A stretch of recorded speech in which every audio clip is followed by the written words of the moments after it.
Alors, je voulais vous dire, à Céleste Majesté, mon ami Giovanni demande si j'aurais voulu qu'il me puisse faire un enregistrement. C'est possible ou pas? Moi, Oui, bien sûr. d'accord? D'accord. C'est possible, sauf que, évidemment, vous savez que si vous voulez Non, faire quelque chose avec, ben, non, non, non, non, non, non, ça c'est strictement privé. là, Voilà, c'est strictement privé, c'est pour moi et pour personne d'autre. d'accord. Voilà. Rassurez-vous, je ne vais pas la diffuser sans votre autorisation. Très bien. Voilà. Merci. Bon, bah, très bien. Je suis ravie de faire la connaissance de votre ami. Oui. Oui, Giovanni, d'origine sicilienne. Enchanté. Attends, voici Céleste Majesté, à cette nette, désolé. Bonjour, bonjour. Axana. On vous appelle comment? Maître, c'est ça? On vous appelle maître? Vous m'appelez comme vous souhaitez. Pas maîtresse, ça n'irait pas. Attendez, lui, je vous avertis, lui, il a le sens de l'humour, incroyablement. Lui, il a un incroyable sens de l'humour. Hein. C'est bien. Oui, oui. Alors, Bon, très bien. Ouais, ben, je vous dirais que je n'ai toujours pas eu le temps de lire les questions que vous avez envoyées. Donc, je ne les ai même pas vues. D'accord, c'est pas grave. C'est pas grave. C'est pas grave. Mais vous savez, la vidéo dont vous m'avez montré, la vidéo de l'éclipse de lune du 21, mais nous pouvons très bien en parler, je n'ai aucun problème, je n'ai peur de personne. Hein. Je vais dire, non, non, il n'y a aucun souci par rapport à ça. Je suis tout à fait ouvert et on peut en discuter. Ben, c'est vrai, c'est un sujet quand même très délicat, mais je pensais que vous alliez d'abord commencer par la diffuser sur votre page. Diffusé, mais pour l'instant, je n'ai pas eu le temps parce que vous savez que je suis sur ma collection de bijoux, Oui, qui est très très importante pour l'expansion de la lumière. ok. Donc, j'ai pas le temps de faire grand chose. Mhm. Voilà. Mais j'ai réservé ce temps pour aujourd'hui. Je me suis dit, ben, au lieu de reporter, ben, je préfère trouver un temps pour pouvoir le faire et comme ça c'est fait. Voilà. D'accord. Bon. Cependant, c'est vrai que la vidéo sur l'éclipse n'est pas pour moi très important là tout de suite. Mhm. Parce que évidemment, qui sait? On ne sait pas. Voilà. Ah ben moi ça m'a choqué hein, quand j'ai vu ces lasers là. Oui, non, mais c'est clair. C'est clair qu'on peut en parler, c'est clair que je peux la diffuser. Maintenant, ben, ouais. Ok d'accord, bon ben oui, et surtout je ne voyais pas trop comment emmener la discussion, puisque bon, c'est quelque chose qui est ultra top secret. C'est quelque chose qu'on ne peut pas expérimenter et puis bon, qui est super caché quoi. Je veux dire, le commun des mortels ne peut pas à une seule seconde imaginer que de telles choses puissent survenir sur leur planète. Et là, vous balancez ça comme ça, waouh, c'est surprenant, on peut en faire des cauchemars. Hein. Je sais, mais je pense aussi que ben, moi je suis là pour ça. Ouais, Sinon, d'accord. le lumière ne sert à rien si ce n'est pas pour éclairer les zones d'ombre. D'accord, très bien. Alors, donc là, nous sommes enregistrés là maintenant. Oui. Ah ok, donc, très bien. Et, donc vous êtes prête pour cette série de questions à laquelle... Rappelez-vous, nous avions décidé en commun d'aborder certains sujets. Tout à fait. Sur le temps, sur les particules, sur la synchronicité, je ne sais pas, vous vous rappelez? Oh, bien sûr. Oui, sur le libre arbitre également. Tout à fait. La théorie du chaos, si on a le temps. Pas de problème. D'accord. Par quoi va-t-on commencer? Bon, moi je propose qu'on commence par les particules. Parce que c'est un sujet qui vous tient à cœur. Très bien. Oui, oui, oui. En fait, vous parlez souvent des protons, de neutrons, d'électrons, voilà. Mais on vous entend très rarement. Vous ne parlez pas du tout des constituants élémentaires des particules qu'on appelle les quarks. Oui. Les quarks, ce sont en fait des particules élémentaires, beaucoup plus élémentaires que le proton et que le neutron. Bon, parce qu'avant, on pensait que le proton et le neutron étaient des particules indivisibles. Ce n'est plus vrai depuis qu'on a découvert l'existence des quarks. Ils sont encore beaucoup plus petits, beaucoup plus subtils encore que les protons. Tout à fait. Et est-ce qu'on n'en vous entend pas en parler? Est-ce que c'est pour des raisons pédagogiques? Parce que ce sont des particules qui sont tellement discrètes qui n'interviennent pas trop dans le langage populaire. C'est vrai qu'on parle beaucoup plus d'électrons, de protons que de quarks. Hein. Mais moi, si vous voulez que je parle de quoi, que je vous parler d'adamantine. Oui. Parce que si on veut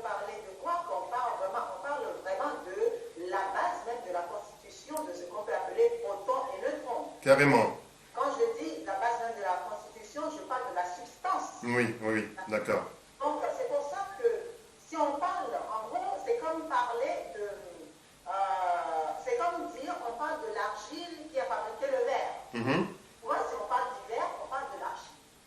Effectivement. Je ne sais pas si vous comprenez ce que je veux dire. Oui, Donc, oui, oui. si je parle de protons et de neutrons, ben, je parle du quark. D'accord. Je le parle grossièrement et que je ne vais pas au cœur du quark. Mais si on va au cœur du quark, on va parler ici d'adamantine. Donc de la constitution essentielle ou bien fondamentale de toute chose qui existe. Donc que ce soit les meubles, que ce soit les lunettes que Tout vous à fait, avez. oui, oui, oui, oui. Et bien là, on est au cœur même de l'adamantine. Donc c'est au cœur de cette adamantine que va naître ce que vous appelez le quark, qui est la partie la plus subtile Oui, oui, oui, oui, oui. des autres particules élémentaires. Nous avions tellement parlé d'adamantine la dernière fois, notre première interview, on a consacré une bonne partie de notre temps à parler d'adamantine. Et moi, je voyais ça comme un champ d'énergie pure. Ben oui, Voilà. mais ce champ d'énergie pure, ce qu'il ne faut pas oublier, c'est que ce champ d'énergie pure est constitué d'énormément d'énergies qui ne sont pas encore connues. Manifesté. Donc, de différentes sortes de formes d'énergie, visibles et non visibles. Oui, oui, tout à fait. Vous voyez? Donc, en quelque sorte, c'est comme si on va parler, parce que même si on parle du quark, il y a encore dans le quark Ouais. d'autres particules. Oui. Donc, qu'est-ce que le quark? Si ce n'est pas un ensemble, Ah oui, oh là là là là là. Vous dites que dans le quark, il y aurait encore d'autres particules. évidemment qu'il y a d'autres particules. Mais évidemment que le quark n'est pas, on ne s'arrête pas au quark. Le quark n'est que, encore une fois, une partie visible. Ce que si vous l'avez découvert, c'est que c'est visible. Même pas tout à fait. On a découvert la trace énergétique, on va dire. Voilà, c'est pour ça que je dis visible. Oui, oui, oui. Parce que dès l'instant où c'est touchable, Oui, dès l'instant où on peut le constater, c'est que ça devient visible. tout à fait. Disons que oui. Donc, on rentre dans le monde des phénomènes. Oui, oui, oui, tout à fait. Voilà, voilà.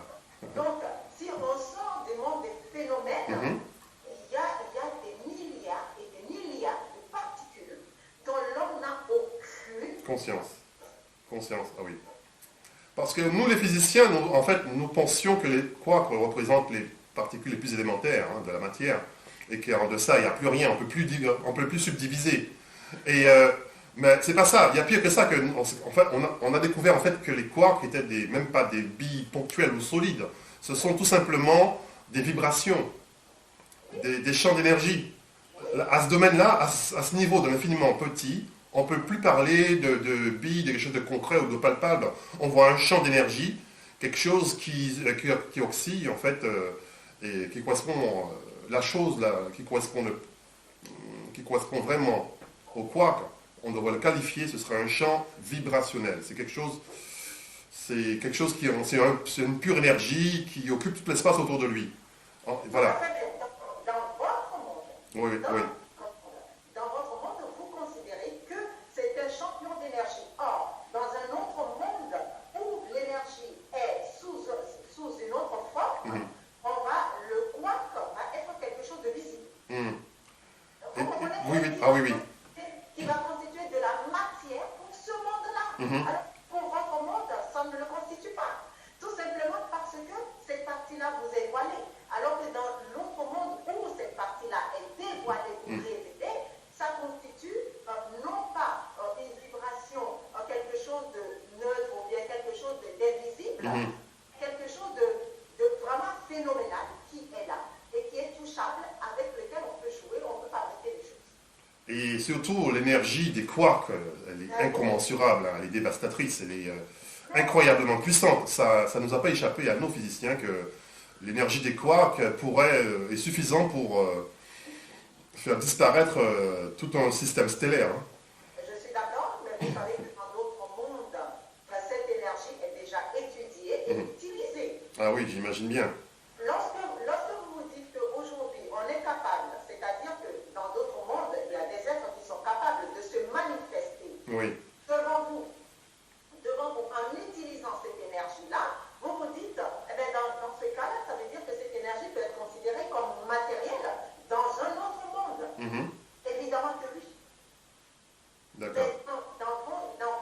une partie vous est voilée, c'est invisible. Vous ne pouvez que le considérer comme quelque chose étant invisible et non palpable. D'accord. De toute façon, vous savez, on ne peut pas le toucher. Hein. Nous, aucun être humain ne peut toucher un atome. Ça, aucun. Non. Ouais, donc ce qu'on voit, c'est sa signature énergétique dans les appareils des physiciens, parce qu'un atome, c'est quelque chose qui a un comportement quantique d'une part, mais c'est quelque chose qui a une force répulsive. Voilà. Donc à l'état pur, un atome, personne ne peut le toucher. Répulsif, je ne suis pas d'accord. Répulsif et attractif, ça dépend de qui. C'est répulsif pour vous parce que vous n'êtes pas en correspondance. Pour moi, ce n'est pas répulsif, regardez-moi. Oui, c'est bizarre ça, justement. Et vous ne souhaitez pas livrer votre petit secret, savoir comment vous faites pour entrer en contact avec le monde des atomes. Oui. Parce que, voilà, nous, on a besoin, comme je vous ai dit, on a besoin de grosses machines pour le faire. Et encore, c'est pas... Ces machines-là, bon, ça coûte évidemment très cher, et encore, ça ne donne pas tout le temps des résultats concrets qu'on le souhaite. Alors que vous avez une facilité à les manipuler avec une aisance extraordinaire. Donc, mais parce que, tout simplement parce que je suis dans votre monde phénoménal, mais sous forme d'atome, c'est seulement que vous ne me voyez pas tel que je suis. Mais si vous me voyez tel que je suis, d'ailleurs, vous l'avez vu sur les oui, c'est ça, oui. Si vous me voyez tel que je suis, c'est autre chose. Puisque j'ai pas de forme. D'accord, très bien. On va passer à autre chose. Est-ce que vous avez entendu parler de la théorie des cordes? Oui, et comment? Et les cordes d'ailleurs. D'accord. J'espère que vous en parlez parce qu'il s'est passé quelque chose hier ici. D'accord. Bon, alors, d'après la théorie des cordes, en fait... Je vais vous dire pour que vous compreniez là où je veux en venir, et là, vous pouvez me parler. D'accord, très bien. Hier, on était à table en train de manger, on Oui. était en train de discuter, et d'un coup, j'ai senti une ficelle sur moi. Une ficelle. Oui. Invisible. Et je sais que c'est la corde, donc la corde qui constitue la nappe de l'univers. Lorsque vous prenez en conscience cela, en vous disant que cette corde est en train de se déchirer, donc vous comprenez pourquoi est-ce que l'univers est en train de changer. Alors, vous savez que la théorie de cordes, c'est une théorie alternative au Big Bang. En fait, avant, on pensait que le monde était fait de particules. Des particules, donc, de billes ponctuelles, on va dire. Mais bon, ça provoquait des incohérences mathématiques au niveau du Big Bang, dont on ne trouvait pas certaines solutions.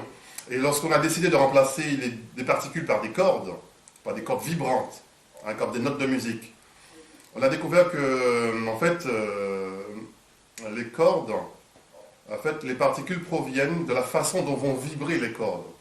D'accord? La façon dont vibre une corde peut donner naissance à plusieurs types de particules. D'accord? Par exemple, une corde va vibrer pour donner un proton. S'il vibre autrement, il va donner un neutron. Et s'il vibre encore autrement, il va donner un électron. Un électron, d'accord? Donc, en fait, c'est pour ça qu'on parle de la théorie des cordes. Donc, ce qui est super intéressant avec cette théorie-là, qui a quand même une trentaine, une quarantaine d'années, eh bien, elle prédit des choses assez étranges. Elle prédit, par exemple, l'existence de dimensions supplémentaires. Je ne sais pas si ces dimensions-là sont de nature spirituelle. Mais en tout cas, il y a une fois, je vous ai entendu, j'ai vu un post de votre part sur Facebook qui parlait de dimensions supplémentaires pour atteindre l'état de Christ, l'état christique. La 9e dimension. La 9e dimension. Ah, vous vous rappelez de ça, hein? Voilà. Effectivement, oui. Et moi, j'avais réagi en disant qu'effectivement, la théorie des cordes prévoit 9 dimensions d'espace et une dimension de temps. Ça fait 10. Voilà. La théorie des cordes prévoit ça, mais elle prévoit aussi également l'existence d'univers parallèles. Elle prévoit aussi l'existence de particules supplémentaires, d'innombrables particules insaisissables pour l'instant. Et c'est en fait, cette théorie-là a été prédite, a été formulée plutôt dans le but de réunir les deux piliers de la physique moderne, que sont la physique quantique que vous connaissez et la relativité générale. Alors, pour l'instant, ces deux grandes théories sont complètement inconciliables. Pourquoi? Parce qu'il y a une qui traite de l'infiniment grand et l'autre qui traite de l'infiniment petit. On ne peut pas les concilier, on ne peut pas les marier. Donc c'est ce qu'on essaye de faire aujourd'hui en science. Donc non, il y a une possibilité néanmoins. Il y a une possibilité de les réunir. C'est de créer, de formuler ce qu'on appelle la gravitation quantique. Voilà. Et, bon, donc la théorie des cordes, c'est une théorie de la gravitation quantique, mais qui n'est pas encore tout à fait formée. Il manque encore des preuves, des éléments factuels. Elle manque encore de, comme Philippe Guillemot le disait, mon ami physicien, c'est une théorie à l'état de qui est toute jeune. Et j'avoue que les mathématiciens, les physiciens ont pris des recettes de cuisine pour la créer. C'est pas vraiment clair, c'est pas vraiment fluide encore, cette théorie-là. Elle est encore dans l'œuf. Et en fait, c'est pour ça que je vous demande votre avis. Puisque j'ai l'impression que c'est une théorie qui rejoint pas mal de choses que vous défendez, comme la théorie des univers parallèles, je crois. Voilà, comme... bon, là, vous venez de me confirmer comme quoi l'univers est bien fait de cordes vibrantes. Ces cordes vibrantes-là donnent naissance à des particules. Bien sûr. Vous êtes d'accord avec tout ça? Mais oui, bien sûr que je suis d'accord. Lorsque vous parlez de particules, lorsque vous parlez de cordes, le problème c'est que vous divisez les deux. Or, il ne faut pas diviser les deux, il faut unir les deux. C'est-à-dire que les cordes se transforment en particules, qui se transforment en cordes, qui se transforment en particules, qui se transforment en cordes. Cela dépend de sur quelle fréquence vibre la corde ou la particule. D'accord. Le problème c'est que vous voyez la particule d'un côté et la corde de l'autre côté, ce n'est pas possible. Lorsque vous dites que, lorsque vous prenez par exemple une corde, vous avez des notes de musique. Dans une note de musique, vous avez des mémoires. Vous avez des mémoires de son. Lorsque vous prenez les mémoires de son, vous avez des mémoires d'image. Lorsque vous prenez la mémoire d'image, vous allez jusqu'à avoir les particules ou bien la lumière. Donc, comment pouvez-vous, lorsque vous prenez la lumière, vous avez la lumière qui est en même temps la corde et qui est en même temps la particule. Donc, si vous divisez les deux, c'est normal. Vous ne pouvez pas être dans un monde unifié et vouloir séparer ce monde unifié pour tirer quoi? Le monde, ce que vous appelez le monde, comment vous avez dit, le monde quantique. Oui. Oui. Vous parlez de quantique, donc du plus petit. Oui. Et vous parlez de quoi? Le plus L'infiniment grand, la relativité générale. Voilà, Oui. la relativité générale et le monde quantique. Les deux sont la même chose. La seule chose, c'est juste de penser différemment. C'est-à-dire de penser que le grand vient du petit, le petit vient du grand. C'est-à-dire que les deux, c'est comme un carton dans un carton, dans un carton, dans un carton. Oui. Sauf que cela dépend de quel point de vue vous voyez la petite chose. C'est comme une voiture. C'est comme si vous êtes en avion. D'accord? Oui. Vous êtes en avion, plus vous prenez de l'altitude et plus vous voyez le monde qui est en dessous de vous plus petit. Oui. Donc, là, on rentre dans le monde quantique. Oui. Plus petit. Et plus vous rapprochez de la Terre et plus vous voyez les choses plus grandes. Donc, si vous parlez de relativité générale, alors, est-ce que vous allez me dire qu'il y a une différence entre le plus grand et le plus petit? Non, il n'y a pas. C'est votre point de vue qui donne la mesure. Ben, vous savez quoi? C'est tout simplement parce qu'on a constaté que les lois qui régissent l'infiniment grand ne fonctionnent tout simplement pas à l'infiniment petit. Non, c'est faux. Les lois de Newton ne fonctionnent pas à l'échelle quantique, ça c'est sûr et certain. C'est faux. Ce qui est en haut, ce qui est en bas n'est que la déformation de ce qui est en haut. Cette formule-là, Oui. a été formulée depuis la nuit des temps par les plus grands savants, les plus grands de nos D'accord. Ce qui dit que ce qui est plus petit est la même D'accord. que ce qui est plus grand. Bon. D'accord, la déformation provient de l'œil qui regarde. Je suis d'accord avec vous. Alors, mais j'ai une objection à faire. Alors, nous vivons dans un monde de dualité. Bon, la lumière prend une forme duale, onde ou corpuscule. Elle peut être soit une onde ou soit un corpuscule. Ça, nous sommes d'accord. Est-ce que, bon, nous sommes dans un monde de dualité. Et comme par hasard, on parle de dualité onde-corpuscule. Alors, ma question est, dans un monde hypothétique d'unité, il n'y a que l'unité qui existe. Peut-être que ça a dû exister dans le temps ancien, je ne sais rien. En vous écoutant, je crois que ça a eu réellement lieu. On a eu un monde où il n'y avait que l'unité, il n'y avait pas de dualité. Dans ce monde-là, dans ce monde hypothétique de l'unité, est-ce qu'on peut supposer que la particule ne prenne qu'une forme, c'est-à-dire qu'une forme unique, au lieu d'avoir ce comportement dual que nous lui connaissons. Eh bien non, ça ne peut pas. Vous savez pourquoi? À cause de la pensée. La pensée ne peut être unique. Et c'est la pensée qui régit tout le reste. Si vous prenez la pensée, vous prenez la particule, vous avez un monde. Donc, le monde intérieur ou extérieur dépend de l'œil qui observe. Donc, l'œil qui observe non pas seulement parce que c'est l'œil, parce que ça dépend de la pensée, c'est-à-dire du mental qui formule la chose pour que l'œil puisse percevoir. Oui. Que ce soit un monde duel ou un monde unifié, nous sommes dans la même formule. C'est l'œil qui perçoit, donc qui est relié à la pensée, qui va penser la forme. D'accord, ah oui. Ok. Oui, je vois effectivement. Voilà. Donc si vous enlevez la pensée de votre calcul, c'est normal que ce soit faux. C'est logique. Ce qui régit la manifestation ou la non-manifestation, c'est la pensée. C'est la façon dont la pensée va réagir dans un tel moment ou dans une telle situation. Quand vous parlez de pensée, vous voulez parler de conscience? Je parle Non, c'est différent. La pensée est différente de la conscience. Oui, bien sûr, d'accord. L'âme est en Je voulais être sûr, d'accord. Voilà. Et comme physique, c'est pareil. C'est-à-dire que la pensée est une forme d'énergie qui est libre et qui donne forme aux choses. Dès lors où les capteurs mentaux, donc les capteurs internes, vont interagir avec cette énergie-là, ça va donner une telle forme ou une autre forme selon l'émotion qui va conduire cette énergie. D'accord, très bien. Bah, je comprends un petit peu mieux. Alors, donc, on va retourner sur la théorie des cordes, parce que je n'avais pas tout vraiment fini.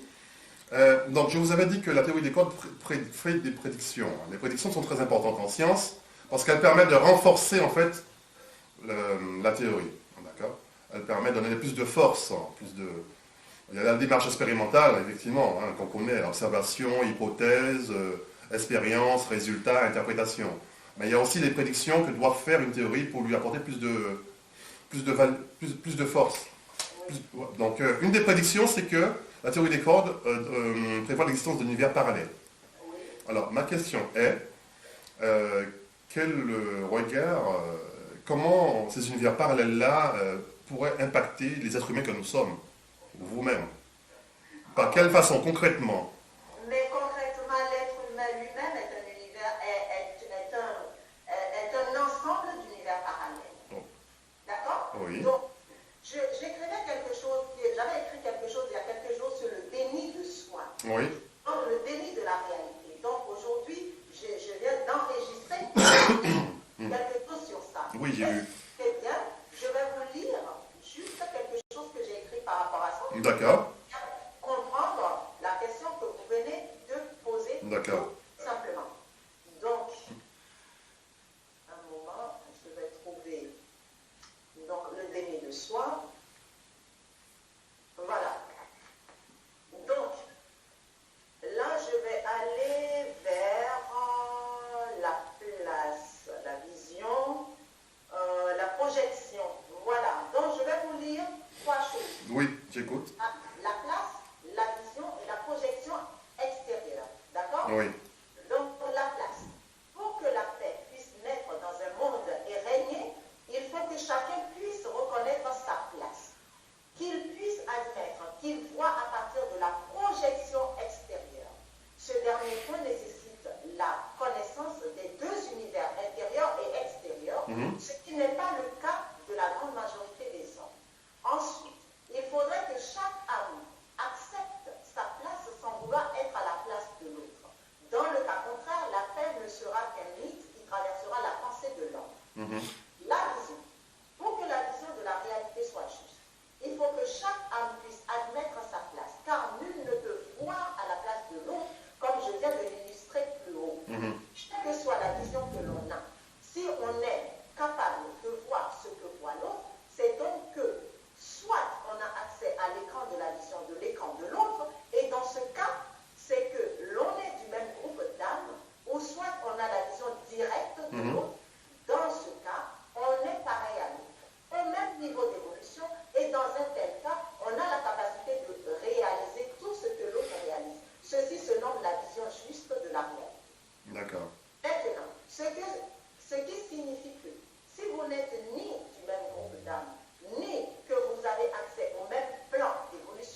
qui n'est pas le vôtre. C'est un schéma uniformisé où chaque âme projette son écran intérieur. Ce schéma est nommé illusion parce qu'il ne contient pas la totalité des informations, des projections internes vers l'extérieur. D'accord. Chaque âme projette son écran intérieur vers l'écran commun à tous pour donner vie à un pendant monde intérieur et un après monde extérieur. Ce qui est ici et maintenant renvoie au monde intérieur où l'écran uniformisé disparaît un instant. Ce qui est juste après sa disparition est la projection extérieure d'une infime partie de l'écran intérieur et donc l'information projetée est totalement incomplète. Nous pouvons comparer cela à la pleine lune et au quart de lune. À la pleine lune, la lune est entièrement visible. Oui. On a la face qui est devant nos yeux. Cette face devant nos yeux représente le monde intérieur dont nous avons accès et le plan sur lequel nous évoluons. Mais la lune étant mobile, cette face dont nous avons accès finit par disparaître en partie et parfois totalement. À ce moment-là, plus la lune disparaît et plus nous allons vers la projection uniformisée où chaque âme sombre dans cette sphère où les informations internes se voilent pour ne montrer que des coques vides qui prennent des formes ressemblant à ce que nous pensons connaître. Il s'agit de l'univers illusoire où tout ce qui est vu est pure illusion. Waouh, oh, waouh. Vous êtes en super forme ce soir, on dirait. Ah, mais je l'ai écrit ce matin.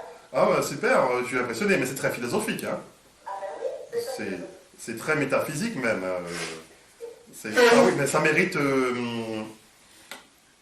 qu'on investisse beaucoup d'énergie méditative là-dessus.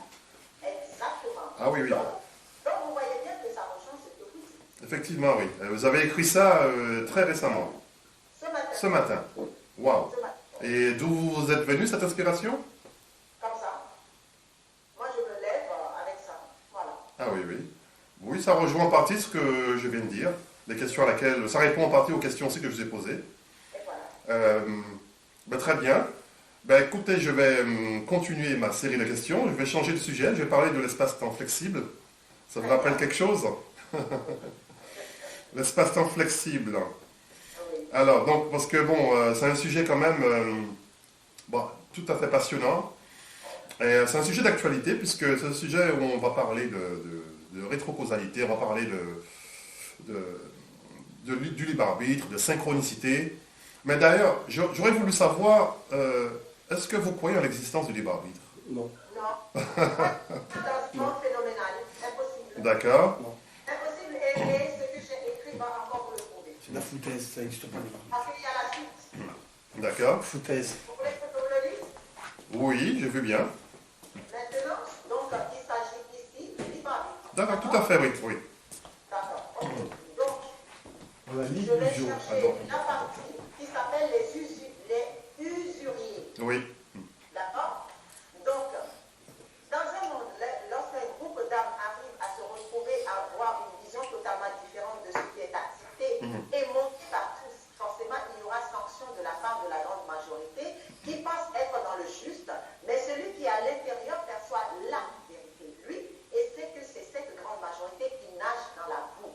Donc, les usuriers sur cette vague que ceux qui connaissent cette vérité et qui ont pris parti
univers, oui. On se rend compte qu'en réalité, c'est cette reconnaissance des univers intérieurs qui, mis bout à bout, forme ce que nous appelons le paradis ou la source. Car le chemin intérieur mène à la source de toute chose et donc à la réalité intrinsèque de la vie. Ce qui est en bas est la déformation de ce qui est en haut. C'est ainsi que cela peut-il se formuler avec justesse, car non, ce qui est en bas n'est point pareil à ce qui est en haut. On ne peut pas confondre la projection du ciel dans l'eau avec le ciel. La projection étant ce qu'elle est, la réalité, c'est l'image. C'est l'eau et non le ciel qui se projette dedans. Bien sûr. L'homme a la capacité de mettre fin à cet univers d'usurier. Il faut avant tout que chaque être humain soit conscient de son univers intérieur et veuille bien y vivre. Là est le défi. Le problème qui se pose est que l'univers façonné par les usuriers est tellement attractif pour chaque âme que la perte de vue de la réalité intérieure est devenue une réalité en elle-même. Donc, ici, on va parler de la loi d'attraction et la loi de la gravité.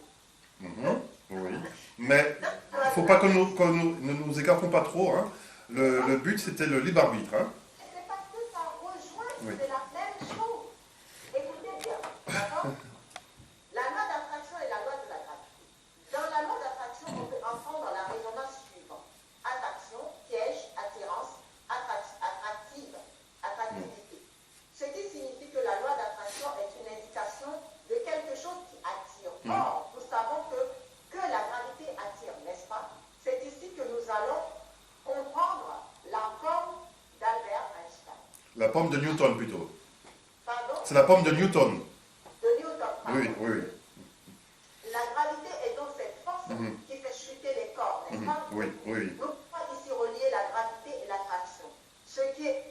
Qui sont deux forces d'attraction. C'est deux forces d'attraction. La gravité fait chuter les corps alors que l'attraction est un balancier qui chavirait la chose soit de haut vers le bas ou inversement, ou encore de gauche vers la droite ou inversement, ou vers le centre. Alors que la loi d'attraction donne le choix. La gravité n'en donne pas, car l'objet n'a nul autre choix que d'aller vers le bas ou d'être attiré vers C'est ça, le bas. oui. De tomber. La loi d'attraction est une loi qui donne le choix à toutes les âmes de prendre conscience de leur tendance. Là où vous tendez, c'est là où l'attraction vous mènera. Mais de quoi est faite cette attraction? D'accord? Donc ici, je vais aller directement au libre arbitre. Oui. L'homme joue-t-il du libre arbitre? Jouit-il du libre arbitre? Nous sommes tentés de répondre que oui, mais c'est sans compter sur les mondes usuriers. En effet, dans un monde dirigé par les usuriers, comment l'homme peut-il jouir du libre arbitre alors que ce modèle du monde idéal qui lui est présenté, proposé, n'est aucune fausse promesse dont les bases sont édifiées sur du sable mouvant. Les adamantines étant une substance impartiale, elles n'ont aucune partie prise dans la décision de l'autre d'aller, de l'autre ou de l'un d'aller ici. Si donc un homme décide de vivre dans un univers d'usurier, les adamantines ne prennent pas en compte ces considérations.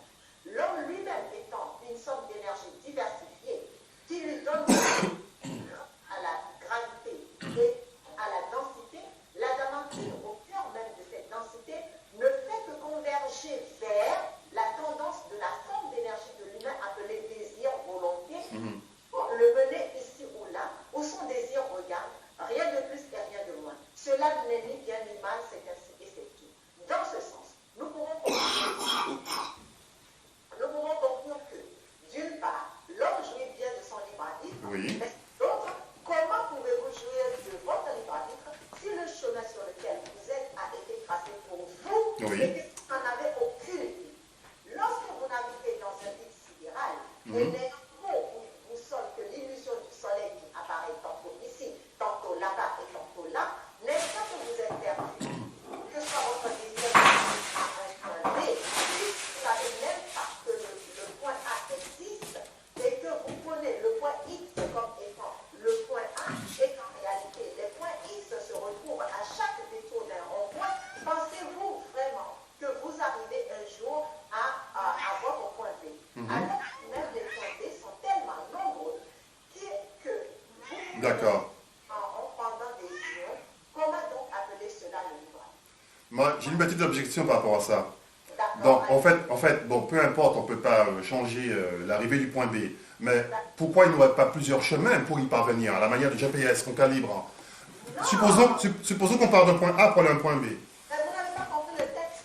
Ce que je disais, c'est qu'à la base, Oui, le point B est tronqué. Mais que vous pensez à un point B Oui. qui est à l'intérieur de vous. oui. Pensez-vous vraiment que vous arriverez à votre point B? Jamais. Ah oui, ok. Puisque c'est quelque chose qui a été trafiqué pour vous. Oh là là, donc ça signifie, si je résume, que nous sommes des espèces de robots biologiques. Je suis d'accord, c'est ça. Tant que vous n'avez pas accès à votre monde intérieur, pour vous montrer vraiment qui Ah bon, soit. on est... Non, Donc des robots biologiques manipulés par des instances supérieures qui font de nous ce qu'ils veulent, quoi. Oui. c'est pas Donc en fait, on peut pas choisir véritablement. Notre cerveau est là. D'où viennent nos décisions, tout d'abord? vos décisions viennent des mémoires. Donc, des mémoires qui sont imposées, qui sont déjà écrites pour vous, parce que vous êtes justement dans ce monde projeté pour que vous puissiez vivre dedans. Mais vous savez que c'est un peu déterministe, ce que vous venez de Oui, dire. c'est Bien oui, sûr que c'est oui. déterministe, Je suis évidemment. d'accord. Tant que l'homme n'a pas accès à son monde suis d'accord. intérieur, il vit dans un monde déterminé. Oui, oui, je suis d'accord. Ah ben ouais. Là, vous donnez raison, déterministe. Ah oui, mais le karma, c'est quoi? Attends, Le destin. deux secondes, je suis en discussion avec... Il y a mon ami qui réagit parce que lui-même est choqué aussi. Non, Bon. non, Moi, je veux bien l'entendre. non, je suis pas Non, en fait, non, bon, il confirme en fait ce que vous dites. Bon, effectivement, d'accord, oui. Ouais. non, je confirme. Donc, nos pulsions, nos désirs, nos envies, Vous appartenez. bon, on se croirait dans le film Matrix, là. Oui, Carrément. oui, C'est tellement vrai, l'homme vit dans deux mondes différents. oui. Vous concentrerez que lorsque vous vivez dans un monde, dans votre monde intérieur, vous connaissez la paix. Vous ne connaissez plus les actes du monde. Oui, Vous n'avez plus du tout le même regard sur le monde. Oui. Vous êtes totalement différents et vous connaissez ce que c'est que l'unité ou l'union. D'accord? Vous comprenez que l'autre c'est vous et qu'il n'y a aucune différence. différence, oui, bien sûr. Lorsque vous vivez dans un monde projeté pour vous, donc destiné, Oui. designé pour vous, ben, vous vous considérez comme étant ceci, étant cela, et que l'autre est ceci et l'autre est cela. Et d'où les divisions, et d'où pas de libre arbitre. C'est du déterminisme. D'accord. Ah oui, d'accord, ok. Moi, c'est super d'entendre tout ça. Ben, moi, j'y pensais pas du tout. Je pensais qu'on avait quand même un petit chouïa de liberté, de choix, de libre arbitre. Non. On vivait dans un cadre, effectivement, mais en dehors du cadre, on peut rien faire, mais à l'intérieur, on peut évoluer comme on veut. Je pensais que... Je vais vous donner un exemple. Oui. D'accord? Parce que l'exemple, vous l'avez sous vos yeux. Ok. Moi, j'ai accès à mon monde intérieur. C'est ce qui fait que je peux vous montrer la réalité de ce que vous considérez comme être un monde. Donc, si vous prenez mes corps, si vous voulez regarder dessus, avant, au début, vous verrez que des fractions de choses. Vous voyez une oreille là, qui est collée à un nez, et qui est collée à un pied, qui est collée à une tête, etc. Oui. etc. C'est l'information incomplète que les usuriers prennent et arrivent à coller les uns au bout pour vous donner l'impression de vivre dans un monde idéal. D'accord. Donc, alors, si je parvenais à me dédensifier complètement, voilà, Et à travailler vos vertus, attention. oui, travailler ses vertus, me dédensifier, donc pratiquer, comme vous dites, le Le Kemre Kaba. Wakam Rekaba, oui, voilà. Si je parvenais à me transmuter, voilà. Est-ce que le libre arbitre, en fait, ne dépend pas, en fait, de mon niveau d'ascension dans les voies spirituelles? Eh bien, justement, Oui. parce qu'une fois que vous êtes dans votre monde intérieur, qu'est-ce que vous avez besoin de libre arbitre? Vous n'en avez plus besoin. Oui, c'est ça, oui. D'accord. C'est tout. Il y a- Quelqu'un comme vous n'a pas, enfin, bon, a tout son libre arbitre. Ben, nous, mortels qui nageons dans la densité de la matière, où nous sommes complètement soumis aux voies de l'illusion, ben, effectivement, nos choix, en fait, ne sont qu'illusoires. Tous nos désirs, nous sommes complètement déterminés. En fait, par nous, c'est dingue, ça. C'est frustrant. Oui. Oui, Il y, c'est a, ça. il y a une citation célèbre qui dit ceci. Dans ta vie, tu peux tout changer, Oui. sauf le destin. Il y a Dans ta vie, tu peux tout changer sauf ton destin. Je suis d'accord. Oui, oui, effectivement, oui. Voilà. Donc, C'est le déterminisme. tout à fait, oui, oui, oui. Donc, bon, vous savez, le déterminisme, bon, nous, tel que nous le comprenons en science, enfin, en fait, il est lié à la mécanique. Hein. La mécanique, bon, on apprend que la mécanique ne détermine pas le cours des événements. On pense qu'il y a des variables cachées que nous ne connaissons pas et qui sont responsables de causes beaucoup plus grandes. On pense que, en fait, si on continue à parler de déterminisme, on peut aussi parler de théorie du chaos. Sauf que dans la théorie du chaos, on avait abordé ça sur le post sur Facebook. La théorie du chaos, en fait, n'est pas liée à la notion de désordre. C'est pas forcément lié à quelque chose d'aléatoire. C'est pas du n'importe quoi. Les systèmes chaotiques ne sont pas des systèmes qui aboutissent à n'importe quoi. Non, c'est quelque chose, en fait, c'est lié à la notion d'imprévisibilité. D'accord ? La théorie du chaos est liée à la notion d'imprévisibilité. Ce sont de petites variations qu'on injecte dans des conditions finales et qui donnent des conséquences parfaitement imprévisibles. C'est comme le modèle climatique dont j'ai exposé, c'est comme le climat, le cerveau humain, les réactions chimiques qui s'emballent, hein, voilà. Moi qui suis chimiste de formation, en première année, je me rappelle les étudiants qui faisaient une réaction, qui préparaient une réaction chimique, qui voient la réaction s'emballer, ça générait une certaine panique parce qu'on ne savait pas quoi faire. Voilà, donc tout ça, ce sont des systèmes chaotiques, que ce soit le climat, les réactions chimiques, le cerveau, le modèle à trois corps, qu'on n'arrive pas mathématiquement à connaître. C'est lié à cette notion, on n'a pas pris. C'est pour ça qu'on parle d'effets papillons. L'effet papillon, c'est des petites conséquences qui paraissent insignifiantes, peuvent créer à long terme quelque chose de complètement déréglé et sur lequel on n'a pas prise. D'accord ? Bon, ça s'image, on donne une métaphore, hein, c'est une métaphore en fait. Hein, les battements d'ailes d'un papillon ici en France peut créer une tornade au Japon par exemple. D'accord ? C'est juste, voilà. Donc c'est simplement des petites variations qu'on va injecter, qu'on va provoquer, qu'on va changer. Et on s'aperçoit que ces petites variations qui sont supposées insignifiantes vont au contraire créer un désordre à laquelle on ne s'attendait pas. Mais la bonne nouvelle, ou plutôt non, ce qui est surprenant, je ne sais pas si vous le savez, c'est que les informaticiens ont, à partir de données expérimentales, les informaticiens ont mis en relief, ont mis en évidence l'existence d'un ordre subtil. Je dis bien un ordre subtil qui est caché dans le désordre, qui est caché dans le chaos.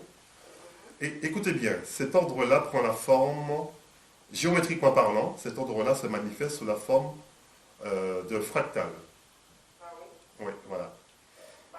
Vous savez que je travaille sur les fractales. Oui, oui, oui. Ça prend la forme de fractal et ça prend la forme aussi du symbole de l'infini. Oui. Voilà. Ça, c'est assez étonnant de voir ça à très long terme. Hein. Donc, ce qu'on appelle le chaos, des choses qu'on ne maîtrise pas, qui prennent des tournures imprévues, à long terme, à très très long terme, on parle de fonctions mathématiques, des choses qu'on connaît, on leur injecte des informations, on regarde comment leur évolution. Hein. Les systèmes chaotiques ce sont des systèmes dynamiques qui évoluent dans le temps. Et en évoluant dans le temps, bien on constate qu'ils ont une tendance autorégulatrice et ils finissent par se synchroniser. Donc le désordre n'est qu'apparent. Si on a suffisamment de patience pour attendre ce qui se passe, on s'aperçoit qu'il y a au contraire un ordre, quelque chose de très ordonné, quelque chose de très structuré, quelque chose qui est très régulé. Ça c'est surprenant et ça vous l'aviez dit, je crois, comme quoi le chaos n'existait pas. Voilà. Donc bravo à vous. Voilà. Mais au départ, bon, c'était parti d'une discussion sur, comme mon ami Philippe Guillemont avait fait par rapport à cette théorie du chaos, par rapport aux boules de billard. Il disait que lorsque, on a observé, ça aussi c'est vrai, parce que lui il travaille sur les boules de billard. Parce que les boules de billard sont trop choquants, d'accord ? On a observé qu'à chaque fois qu'il y a un choc, il y a une perte d'énergie, mais il y a pire que ça, il y a une perte d'information. Chaque fois qu'il y a des interactions entre les billards, il y a une perte d'information. Il y a une perte d'information à tel point que finalement, en fait, on n'aboutit pas. Les conditions initiales de départ ne sont pas les mêmes En fait, les conditions finales ne sont pas du tout les mêmes que les conditions initiales, au départ. Et parce qu'il y a une dispersion d'énergie, voilà, on ne sait pas ce qui s'est passé, il y a des variables cachées dans les boules de billard, il y a des informations qui ont été perdues, on ne sait pas comment. Voilà, donc, j'ai parlé de ça tout à l'heure, excusez-moi de vous couper, mais oui. j'ai parlé de ça tout à l'heure avec la Lune. Ah, Je pense que j'avais dit avec la Lune. Lorsqu'on voit la face éclairée de la Lune, oui. et peu la Lune se met, on voit que la Lune disparaît, c'est là où l'homme perd l'information. Donc, l'homme, qu'est-ce qu'il va faire? Il va imaginer des informations dont je parle du monde phénoménal. Oui, phénoménal, oui, j'ai compris. Voilà, donc oui, oui. c'est dirigé par les Syriens. Oui. Donc, les Syriens, à ce moment-là, qui n'ont pas accès à cette information-là, qu'est-ce qu'ils vont faire? Ils vont faire des théories à partir de ce qu'ils connaissent et mettre d'autres informations bout à bout, Oui. donc dans les parties invisibles. D'accord? Donc, pour imaginer, reconstituer l'information en temps réel et complet. Or, ce n'est pas vrai. Ça ne peut pas être vrai. L'information ne peut pas être complète. Donc, oui, ça c'est sûr. voilà. C'est clair, mais c'est ça qu'on a découvert justement. Exactement. C'est ça qu'on a découvert parce que je vous ai dit que les données finaux, les conditions finales, n'étaient pas égales aux conditions initiales. Il y a eu en route, sur la route, des pertes d'informations. Donc la question est, pourquoi cette perte d'information? Où est-ce qu'elle est passée l'information? Eh bien, l'information ne disparaît pas, mais vos yeux disparaissent. Parce que justement, on a parlé de monde parallèle, Oui. avec accès à tous les mondes. Donc, il y a des informations externes donc, qui viennent du monde phénoménal, Oui. donc avec lesquelles vous êtes en correspondance. Donc, forcément, vous pourrez comprendre ces D'accord. informations. Or, lorsque vous allez, vous savez, vous voyez le damier. Oui. Le damier n'est pas la création, soi-disant, de formation. Non, pas du tout. Lorsque tu travailles un atome, il y a le damier au cœur de l'atome. D'accord? Donc, on a le blanc et le noir. D'accord? Oui. Donc, dans le blanc, il y a des informations. Dans le noir, Il y a des il y a des Oui. informations. Or, on penserait que dans le noir, il y a des informations. Mais les véritables informations les plus essentielles sont dans les noirs et non pas dans les blancs. Les blancs sont les informations que tout le monde peut connaître. Les noirs sont les informations cachées qui cachent les secrets de la vie. Oui, ça, vous l'avez déjà expliqué, je crois. Oui, bien Voilà. sûr. Donc, si l'homme est dans un monde phénoménal, donc n'est pas dans son monde intérieur, comment peut-il avoir accès à ce domaine noir? Impossible. D'accord. Voilà. Ah oui. Donc, où est passée l'information? L'information ne disparaît pas, mais l'homme Mais disparaît. néanmoins, nous, physiciens, nous, scientifiques, nous avons quand même imaginé un moyen pour essayer de comprendre notre environnement, ce qui se passe. Donc on a inventé une mesure de la perte d'information. On a mesuré les pertes d'information qu'on appelle le désordre, mais je donne un autre nom qu'on appelle l'entropie. L'entropie, c'est une mesure du désordre. D'accord? C'est une mesure du désordre. C'est une grandeur physique. C'est une... ça, c'est le GSM de mon ami Giovanni. Oui. Le GSM de mon ami Giovanni. Donc je disais que on essaie de quantifier cette mesure du désordre, Oui. d'accord, et on constate qu'elle croît. Je viens te chercher. Le désordre, c'est quelque chose qui croît. C'est pour ça que j'ai pris l'exemple de la Tu tasse connais pas? qui se brise en 1000 morceaux. Ok, je La, viens te chercher. la tasse de café qui se brise en 1000 morceaux, Ça va? eh bien, elle sera dans un désordre permanent. Jamais elle pourra se reconstituer pour remonter sous la table. On ne peut pas remonter dans le temps, de toute façon, c'est pas possible. Bon, théoriquement. Mais en tout cas, le désordre, en fait, et on dit que le désordre croît. Hein. L'entropie croît dans le sens que la tasse sera toujours dans cet état-là. C'est dans ce sens-là qu'il faut comprendre ça. Et vous aviez expliqué si bien que, en fait, la tasse, c'est le résultat extérieur, c'est une réalité extérieure, c'est la projection extérieure de celui, comment vous avez dit ça, je ne sais plus, de l'intérieur de celui qui le jette. Mais oui, parce que, étant donné que vous êtes cassé, c'est un exemple. Oui. À l'extérieur, vous ne pouvez que casser les choses à l'extérieur. D'accord, ouais. Donc, vous ne pouvez que agir comme vous êtes à l'intérieur. Or, d'accord, donc la vision que vous avez de vous à l'intérieur de vous, Oui. d'accord, c'est ça qui se projette à l'extérieur. Or, la tasse, si vous pouvez la regarder sur un autre plan, elle est parfaitement comme c'est dès le début. Initialement, elle n'est pas cassée. D'accord, ah oui. effectivement. Ben, nous sommes des êtres perfectibles. Hein. Et voilà. Donc, il y a tout le temps des accidents, tout le temps des inconvénients, des obstacles, des choses qui se cassent. Voilà. Pour la théorie du chaos. Oui. C'est pour ça que j'ai dit la théorie du chaos. Le chaos n'existe pas parce que le chaos ne peut exister que dans un monde phénoménal. Où tout est up and down. Oui, c'est ça, oui, tout à fait, oui, oui, oui. Ben, très bien. Ben, écoutez, ouais, je voulais approfondir le libre arbitre, mais vous m'avez dit tellement de choses que c'est même pas la peine.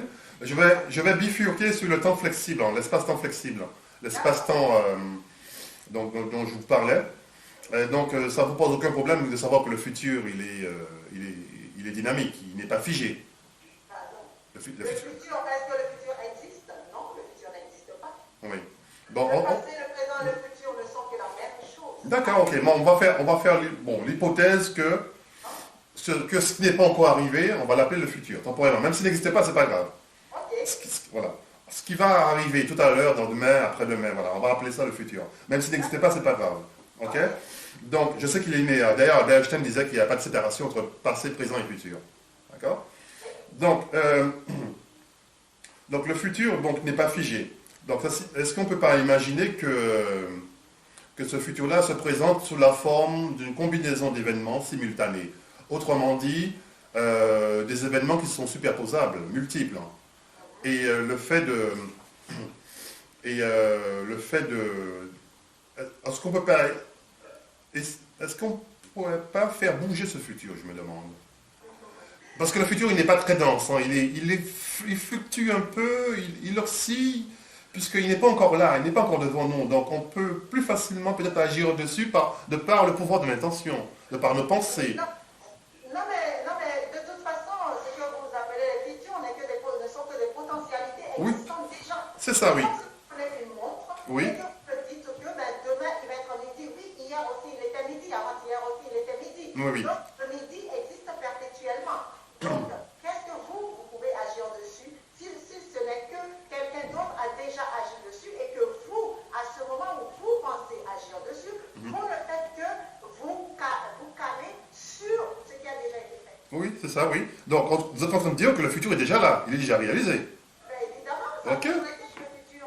Ok, donc s'il est déjà réalisé, Donc, si vous dites maintenant que vous allez agir sur le futur, moi je vous dis que non, c'est une potentialité que vous allez rencontrer. Donc, ici on est dans la loi d'attraction, d'accord?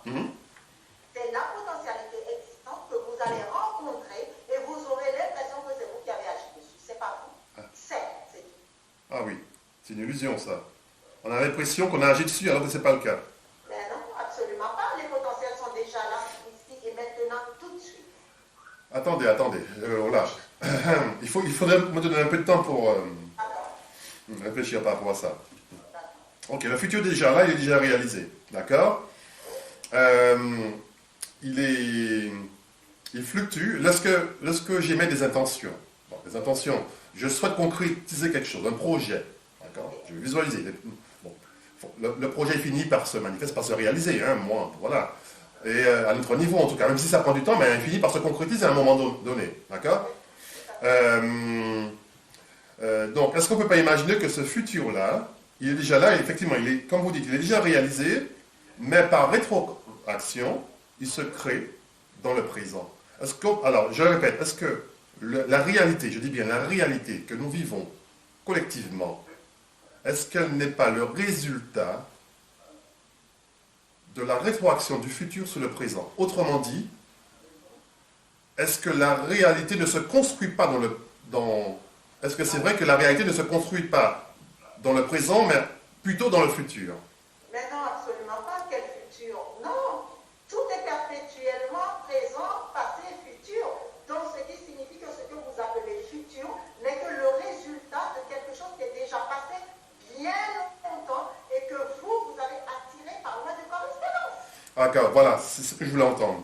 On l'a attiré par loi de correspondance. D'accord, Par loi ok. de correspondance, vous l'avez attiré, donc vous êtes rentré en correspondance avec. C'est ça, oui.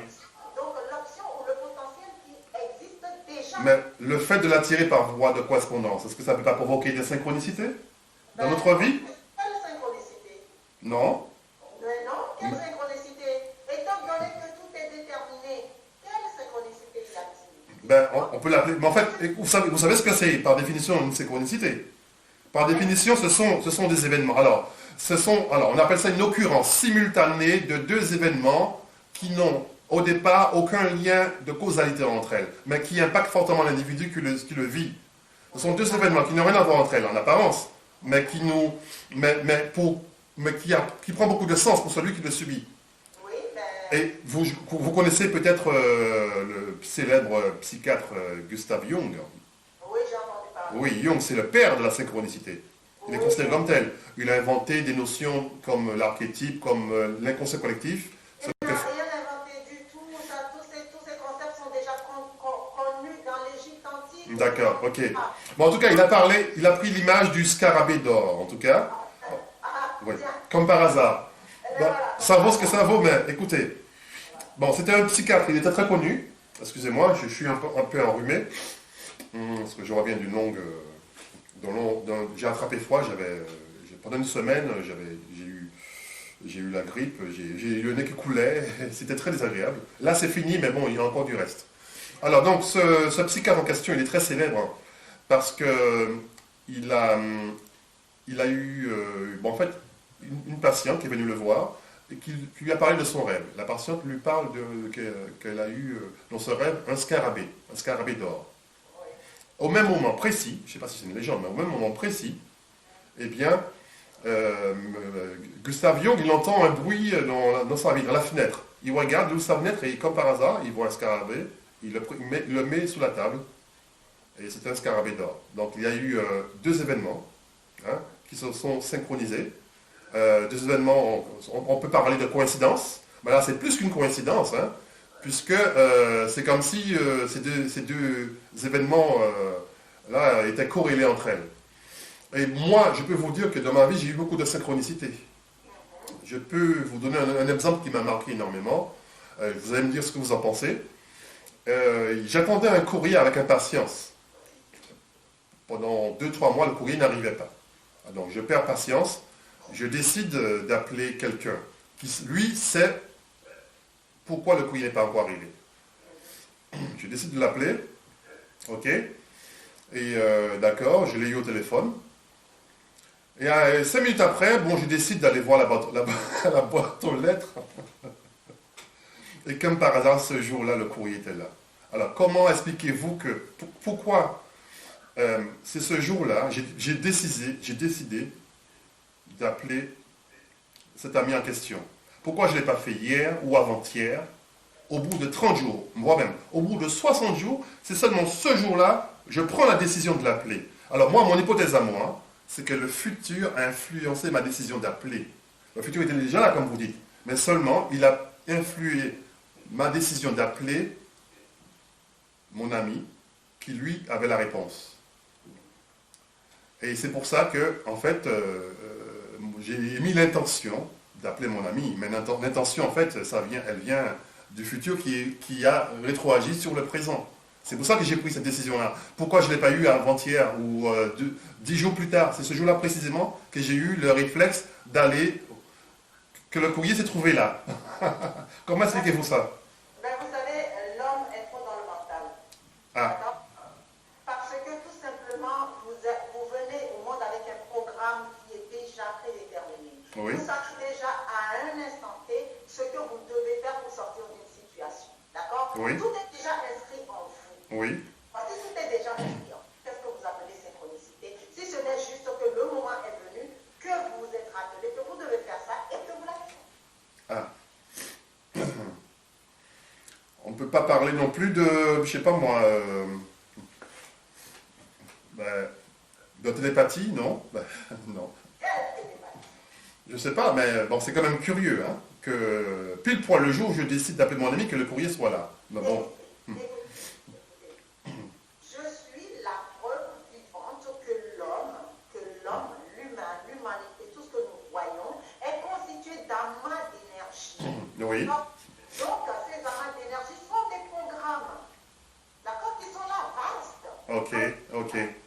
Voilà. Donc, si on vous dit maintenant qu'à l'instant où vous êtes en face de moi, en vous, il y a des milliards de programmes qui courent en une nanoseconde. Mais c'est logique, c'est quoi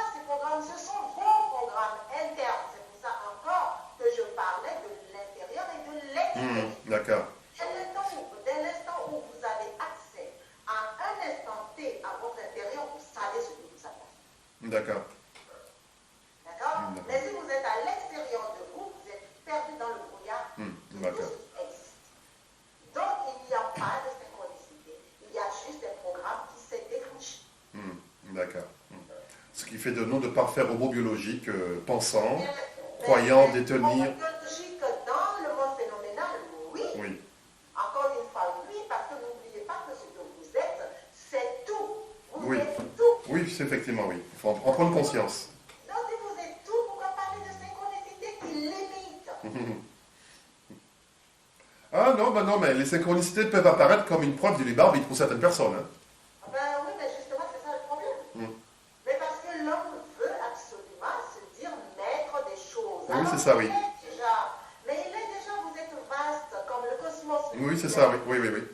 Lorsque vous vous dites mon libre arbitre, moi, c'est ma synchronicité, mais vous parlez à travers le prisme de déterminisme. Oui, oui. Oui, c'est ça, mais effectivement. Encore une fois, extérieur. D'accord, ok, très bien. Un usurier dans lequel l'homme tourne sans cesse et encore et encore. Écoutez, je vous propose de changer de sujet. Très bien. Ben, tiens, un sujet que vous aimez bien, je pense. On va parler du temps. Bon, on va parler d'un autre aspect du temps. Bon, vous savez que je m'intéresse beaucoup au temps. Hein. D'ailleurs, je vous ai envoyé un article que vous n'avez toujours pas lu, vous n'avez pas eu le temps. Hein. sans faire de jeu de mots. Vous n'avez pas le temps alors que le temps n'existe pas. C'est bizarre. Alors donc, en fait, la dernière fois, vous avez dit des choses vraiment très passionnantes et d'ailleurs très pertinentes au sujet de notre perception du temps à nous. Parce que moi, avant, bon, ben, je pensais que c'était notre ressenti collectif, hein, cette sensation de mouvement collectif, hein, le mouvement de toute chose, hein, parce que j'avais dit que la Terre bouge, elle tourne sur elle-même, elle tourne autour du Soleil, le Soleil lui-même il bouge aussi, le Soleil il tourne autour de la Voie lactée qui est la galaxie tourne à très grande vitesse avec d'autres galaxies, et il y a les galaxies se réunissent par groupe d'amas de galaxies, et les amas de galaxies se réunissent aussi par groupe de super amas de galaxies, et tout ça participe à une expansion, à une dilatation de l'univers, sous une étrange force qu'on appelle l'énergie noire.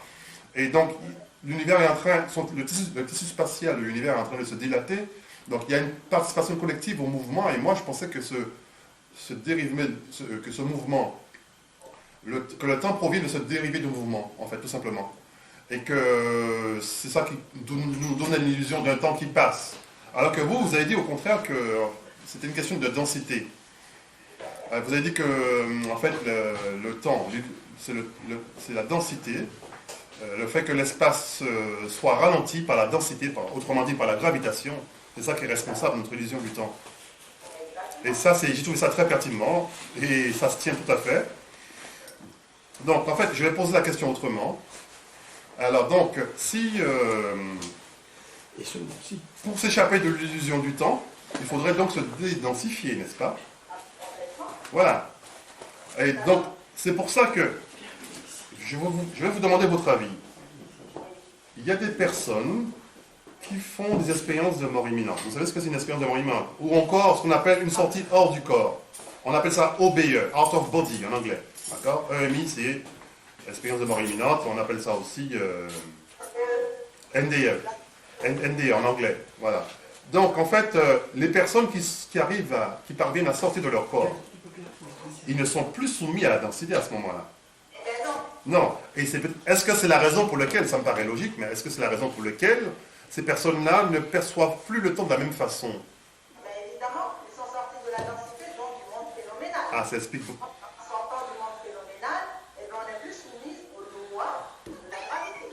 Donc, il n'y a plus cette attraction. Oui. Portée dans ce vide sidéral, et bien dans ce cas, on voit l'univers plus vaste, et donc le temps, là, on perçoit vraiment un non-existence. D'accord. 2 secondes. Giovanni, est-ce que tu peux allumer derrière, là? Parce que c'est un peu sombre. Ouais, c'est ça. D'accord. Ah, c'est mieux. Là, vous me voyez mieux, là, non? Bah, C'est plus éclairé. on voit mieux ce qu'on dit surtout. Voilà. Alors, alors,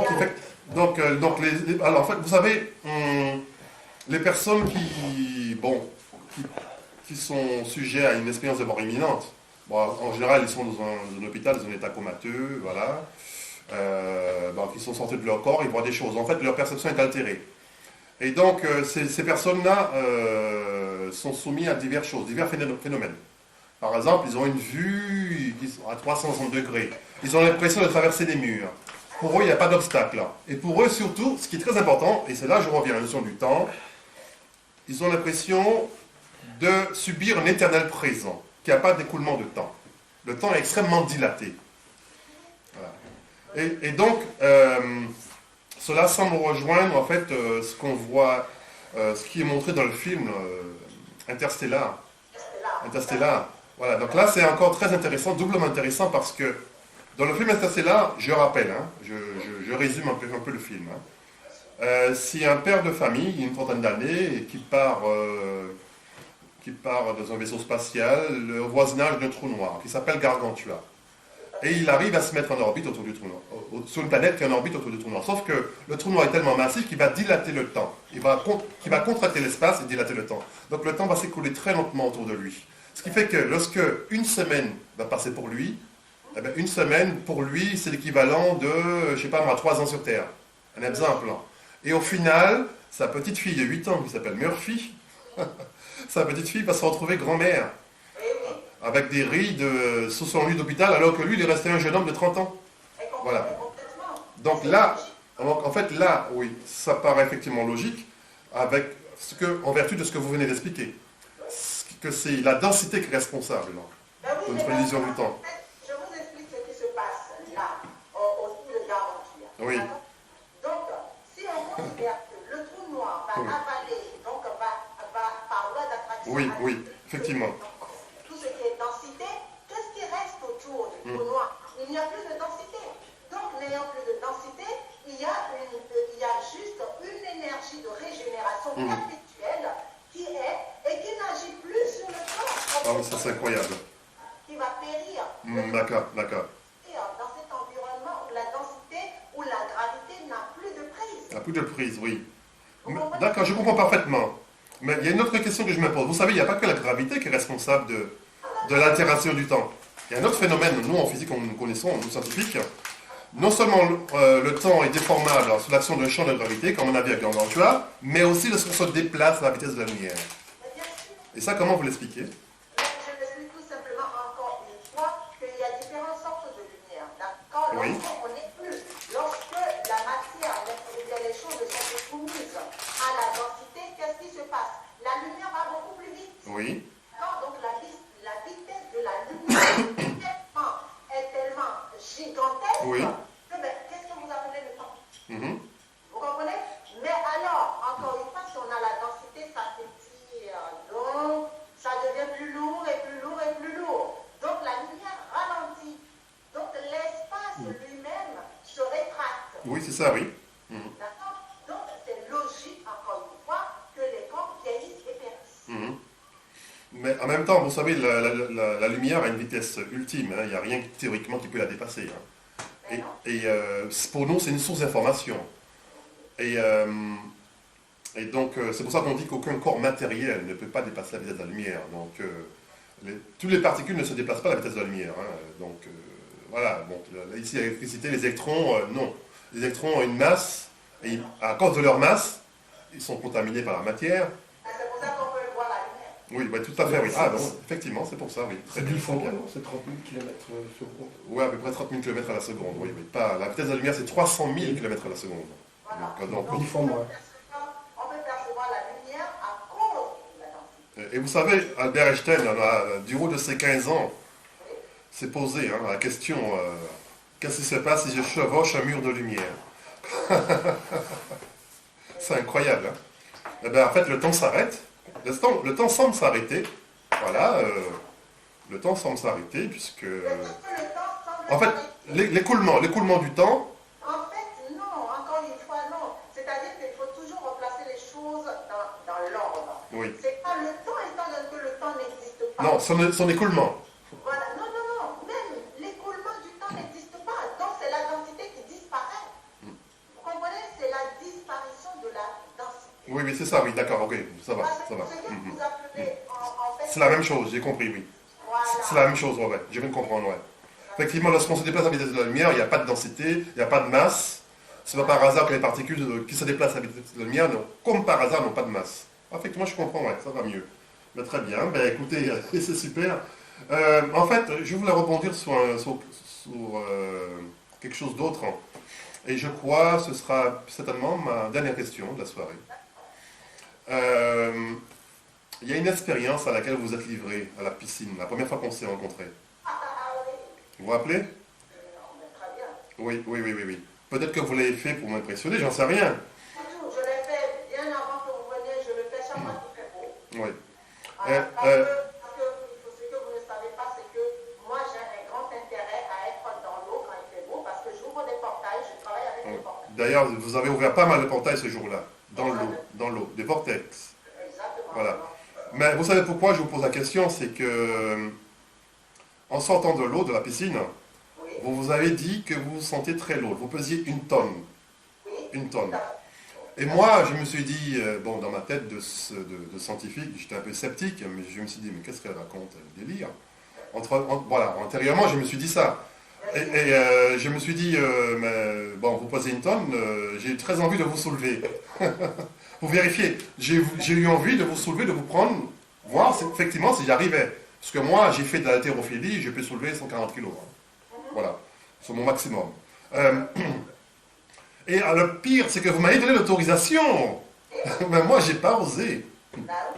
J'ai pas osé. Mais bon, bref, peu importe. Là où je veux en venir, c'est que c'est par rapport à la dernière phrase que j'avais citée lors de notre premier entretien. J'avais dit quelque chose de très important. J'avais dit que, par rapport au champ de Higgs, quand j'avais parlé du champ de Higgs, j'avais dit que c'est l'interaction des particules, c'est la façon dont les particules vont interagir avec le champ de Higgs qui va leur conférer une masse. Ça, j'avais dit ça. Je pense que beaucoup d'enfants soudains n'ont peut-être pas compris ce que j'avais dit. Ça avait clôturé en fait l'entretien du premier interview. Donc voilà, le fait que j'avais en fait mis l'accent sur le fait que les particules, que la masse n'était pas une propriété intrinsèque des particules. Non, c'est quelque chose qui leur venait en interagissant avec le champ de Higgs. Donc vous, dans l'eau de la piscine, vous vous êtes amusé à créer des vortex, à créer des portails. Vous avez énormément interagi avec ce qui était autour de vous, avec les adamantines qui étaient autour de vous. Ça coupé. Vous avez énormément ça coupé. Vous avez interagi Voilà, c'est ça. avec les particules qui étaient autour de vous. Exactement. Voilà. Et donc, vous êtes resté longtemps, je sais pas, vous êtes resté, 10, 20 minutes quand même, à créer des vortex, voilà, et en sortant de l'eau, effectivement, vous paraissiez bien pesant, bien lourd, bien tonne, parce que vous avez pleinement interagi avec ce champ en question. Exactement. Voilà. Voilà, mais bon, j'aurais dû vraiment vous soulever. J'aurais dû vous soulever, effectivement, pour vérifier par moi-même, parce que, bon, j'étais quand même incrédule, hein, je vous avoue. Je peux vous dire que la jambe, c'était du plomb. Oui. Bon, ma question est, est-ce que réellement, vous faisiez 1 tonne, physiquement parlant, la masse, la quantité de matière, ou bien c'est juste une impression? C'est une impression dans le sens où, même si vous me soulevez, peut-être, je dis bien peut-être que vous n'aurez pas senti ça, sauf si vous-même, vous pouvez être dans la même interaction. D'accord. Est-ce que vous comprenez ce que je veux dire? Mm-hmm.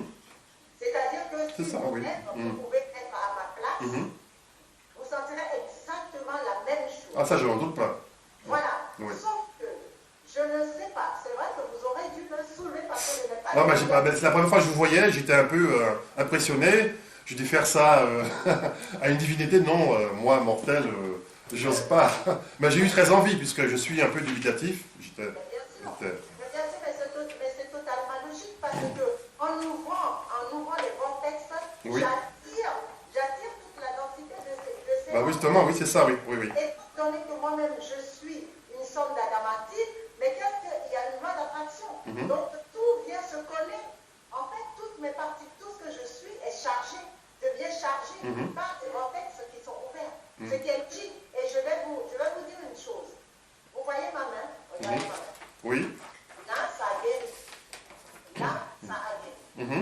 Lorsque je suis en interaction avec des gens qui sont lourdes, ou qui sont remplis de De densité, densité, oui. ma main s'enfle. Mais vraiment, vous ne pouvez même pas imaginer, et ça, c'est hyper douloureux. D'accord. Je suis obligée de le taper, et quand je le tape, si vous filmez, vous hallucinerez. Parce que le jour où vous viendrez, on fera l'expérience. Vous allez voir des tonnes, des êtres aussi géants que ça qui sont en main. La question est, comment cela se fait-il? Est-ce qu'un scientifique peut-il expliquer cela? Vous êtes allergique à la densité des hommes. Oui. Ah oui, donc vous êtes allergique aux impuretés qu'on peut ramasser, qu'on peut traîner avec nous. Donc c'est pour ça que vous ne pouvez pas... mais dites-moi, votre prédécesseur, Issa, lui, il a bien fallu à un moment donné, bon c'est vrai que le monde n'était pas pareil, il a bien fallu qu'il communique avec son environnement extérieur. Et... C'est pour ça qu'il avait beaucoup, c'est pour ça qu'il avait des disciples. Des disciples. Il faisait ça à sa place. Oui, d'accord. Et entre nous, ce n'était pas lui le Christ, c'était sa mère. Oui, bien sûr, oui, oui. Disons que bon, lui, en tant qu'homme, il pouvait faire des choses plus facilement que sa mère. Oui, bien sûr, elle était protégée, oui. Voilà, alors que lui, il avait reçu l'initiation pour prendre la relève, pour pouvoir... Absolument. Ouais. Donc, vous savez ce qui vous attend, alors. Donc, c'est regrouper des disciples là, pour partager la bonne nouvelle que vous êtes là et puis participer à l'expansion de la lumière des hommes, le maximum en tout cas. Mais... ouais, bon, en fait, bon, théoriquement j'ai fini, je n'ai plus de questions. Mais par contre, j'aurais bien aimé qu'on aborde votre vidéo, votre expérience que vous avez fait le 21 janvier, lors de l'éclipse de lune. Et que vous alertiez au moins sur ce qui s'est passé, et sur ce qui nous attend et sur le danger que ça peut représenter. Il y a quand même une urgence quand même à réveiller un peu les gens qui sont endormis et qui ne sont pas conscients de ce qui se passe.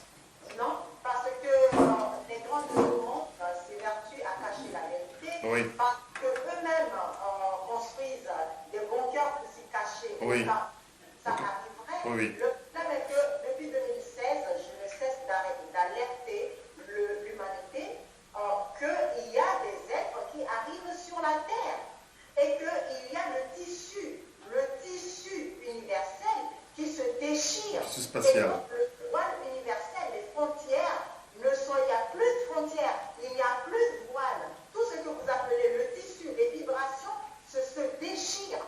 Donc, les mondes s'interpénètrent, les dimensions s'interpénètrent. Ce qui fait que l'humain se charge de tout ce qui n'est pas lui. D'accord? Parce que, comme j'avais expliqué, l'humain vit en dehors de lui et non pas à l'intérieur de lui. Donc, il est exposé à tous les vents. Ce qui fait que ces choses-là qui viennent dans le monde ont besoin d'un corps. Ils ont besoin d'un corps. Oui. Ils ont besoin de vivre. Les gens se sont toujours posé la question qu'il y a apparemment un trou, quand on regarde l'histoire de l'humanité et le développement, l'évolution de l'humain, il y a des trous.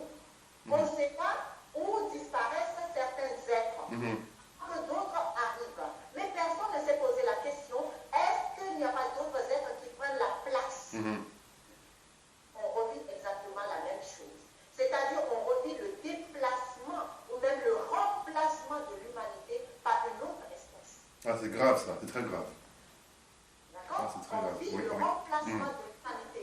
Et si jamais vous avez des yeux pour voir, filmez une personne tout au long de la journée, vous allez voir que la personne change de visage au moins 5-6 fois par jour. Si vous me filmez, je change de visage chaque nanoseconde. Filmez les gens qui habitent ici, ils changent de visage presque tout le temps. Pas comme moi, mais eux, lui, ils changent de visage presque tout le temps. La densité voile ce qui se passe. Cependant, lorsqu'on arrive dans la lumière, on se rend compte que non, il y a beaucoup de choses dehors qui sont cachées. Donc, ce jour-là, où justement il y avait l'éclipse, eh bien, ces êtres ont juste profité parce que ce sont des êtres hyper évolués. Oui, bien sûr. Hyper évolués technologiquement. Je ne parle pas de spirituel, Oui, technologiquement, oui, matériellement, oui. Matériellement, qui Oui. sont évolués et qui ont besoin de corps parce que leur propre monde s'écroule. D'accord? Dans l'univers que vous connaissez, il y a beaucoup de monde qui s'écroule parce que chaque monde arrive à son terme. D'accord. Donc, les peuples ou bien les civilisations donc, qui sont évoluées savent qu'ils doivent changer de corps. Or, pour changer de corps, il faut aller sur d'autres planètes. Eh oui, il faut trouver un autre. Voilà. Donc, Et les- étant donné que la plupart s'est développée aux dépens de la vie elle-même, c'est-à-dire que sont devenus en quelque sorte pas des robots, mais des êtres faits par comment on peut appeler ça? Il y a un nom pour ça au niveau de la génétique, c'est pas des avatars, les êtres génétiquement créés. Oui, Comment des les clones. Des clones. Ah oui, d'accord, oui, d'accord. Or, il y a des clones qui ont la capacité de se dissoudre, c'est-à-dire de devenir totalement invisibles, mais qui ont besoin d'un corps pour pouvoir vivre et évoluer normalement. Parce que ce qu'on appelle ici le clonage, c'est une partie, c'est-à-dire que ici le clonage c'est encore à l'état de l'art. Oui, bien sûr. Les Oui. gens ne savent pas ici ce que c'est encore le clonage. Le clonage se trouve dans des mondes où les humains ou d'autres espèces sont réellement créés et qui vivent comme vous et moi. Sauf qu'il manque des corps. D'accord. Il manque la matière D'accord. pour leur être dévolués. Ces êtres ont besoin de cette matière pour vivre dans la densité et expérimenter D'accord. la densité. Donc, le problème, c'est que, étant donné que tous les mondes s'effondrent à cause du tissu même de l'univers qui s'effondre, il est question ici que ces âmes trouvent des corps. Donc, la Terre et d'autres terres, la Terre et d'autres terres sont des univers qui permettent à ces êtres-là Voilà, oui. Nous sommes du bétail, quoi. Et pourquoi le tissu Voilà. s'effondre? Pourquoi est-ce qu'il s'effondre? Oui, le tissu? oui. Il y a mon ami Giovanni qui pose la question pourquoi le tissu spatial s'effondre. Eh bien, tout simplement parce qu'il y a un moment donné, il y a un temps pour tout. Et étant donné qu'il y a expansion, Oui. l'expansion fait que le tissu ne tient plus. D'accord? Et Ah, étant donné d'accord. qu'il y a trop de masse par rapport à ce qu'il doit y avoir, cette masse fait que le tissu ne tient plus. Mais alors l'univers va se déchirer, l'univers va mourir. Le tissu se déchire. Oui, le nucléaire, Mais oui, bien sûr. C'est le fameux Big Crunch. Non, non, c'est le Big Rip. Le Big Rip. Big Oui, Rip. en astronomie, on appelle ça le Big Rip, effectivement, le grand déchirement. Oui, c'est ça. Prévu. Oui, oui. Ah, c'est exactement ce qui est prévu. C'est une théorie d'évolution de l'univers. C'est un des modèles d'évolution de l'univers qui évolue vers un univers qui s'éclate. Puisqu'il évolue, l'énergie noire est beaucoup trop répulsive. Oui, c'est ça. Et voilà, donc... Mais il se déchire parce que l'univers est arrivé à la oui, oui, fin. voilà. Donc, ça évolue beaucoup trop vite. Hein, donc, c'est pour ça. Exactement. Eh bien, dis donc. Exactement. Et le problème, c'est que la masse de densité est beaucoup plus grande comparée à ce qui doit être. Alors, c'est d'ailleurs pour ça que le tissu se déchire. Sinon, normalement, logiquement, ça ne devrait pas. Mais étant donné qu'il y a trop de masse, Oui. le tissu est trop lourd, c'est trop lourd. Ah oui, donc c'est une catastrophe ce que vous Mais dites oui, mais on là. est dans le déterminisme, Mais- pas de problème. Mais On est dans le déterminisme. c'est là. pas une forme de transmutation de l'univers ou... Ah, mais bien sûr que c'est une forme de transmutation de l'univers. D'accord, donc il y a une cause beaucoup plus grande, au-delà de ce déchirement. Le Bien sûr. déchirement, et c'est pour ça que tout ce qui peut vivre, Oui. doit se dédensifier. D'accord, ok, très bien. Et l'homme s'éclate à partir de Tout l'intérieur. à fait, oui. Oui. C'est pour ça que les êtres qui n'ont pas de corps cherchent des corps parce qu'ils sont moins lourds. Je comprends bien. Et Voilà. dites-moi, ces clones en question dont vous parlez, est-ce qu'ils ont les mêmes capacités, on va dire, spirituelles que les vrais êtres humains? Est-ce qu'ils peuvent ascensionner, par exemple? Bien plus, sauf qu'ils n'ont pas la même conception de l'ascension. Parce que l'homme lui-même n'a pas la même conception de l'ascension. Ce que vous appelez spiritualité Oui. est une forme d'évolution qui n'a rien à voir avec ce que vous dites. Lorsque vous parlez de Dieu, qu'est-ce que Dieu? Ouais. Vous comprenez, la question est là. Qu'est-ce que Dieu? Parce que c'est tout un rituel, des choses qui sont faites pour enfermer l'âme. Mais non, la vraie spiritualité est l'expansion. Pose une D'accord. question. Non, non, mais c'est... Jérémy, pose une question. Est-ce que le déchirement du tissu fait-il partie du déterminisme? On me pose la question, est-ce que le déchirement du tissu fait-il partie du déterminisme? Oui, il peut en faire partie dans un monde qui est dirigé par les usuries. D'accord. Ok, très bien. Ouais. C'est pour ça d'ailleurs que les usuries ont construit depuis longtemps des bunkers, alors que Oui, l'humain... bien sûr, bien sûr, bien sûr. Ah oui, ah oui. Ah oui, bon, en fait, bon, quand je vois de clones, je sais pas, moi... Oui, d'accord. Donc, bon, d'après ce qu'on nous apprend, hein, bon, je sais sur Terre, on a essayé de créer des clones humains. On a essayé, Oui. mais vos dirigeants ne sont plus ce que vous pensez. Non, mais je ne le dis pas en rigolant. Oui. Les dirigeants sont déjà en place. Mais ça fait longtemps, oui, bien sûr, ça fait longtemps. Ça fait longtemps qu'ils Oui, sont oui, en bien place. sûr, ça fait longtemps. Ce que vous voyez, c'est juste l'apparence. Tout à fait, oui. Tout à fait, donc on est mal, quoi. Mais ils sont remplacés par les fameux reptiliens, c'est ça? Pose la question. Non, pas forcément les reptiliens, il n'y a pas que les reptiliens dans le monde. Il n'y a pas que les reptiliens. C'est-à-dire dans l'univers, il y a d'autres créatures. Oui. D'accord? Moi, si j'avais cette photo, je vous aurais montré mon chat, c'est-à-dire mon chat qui a montré sa vraie apparence. Vous verrez qu'il a une tête de chat, mais c'est un humain. C'est un corps humain. Ah oui. Mon chat que j'ai, d'accord? Il y en a deux autour de moi. Donc il y a des règles, que l'humain ne connaît pas. D'accord, oui. Ces règles-là évoluent dans d'autres corps que ce corps-là, mais pour pouvoir survivre et vivre dans un environnement comme tel, où ils ont besoin de manger ou des choses comme ça, ils ont besoin des corps physiques pour pouvoir vivre dans la densité, puisque leur monde, à cause du déchirement, leur monde ne survit pas. Ah oui, d'accord. Leur univers ne survit pas. D'accord, je comprends mieux. Ouais.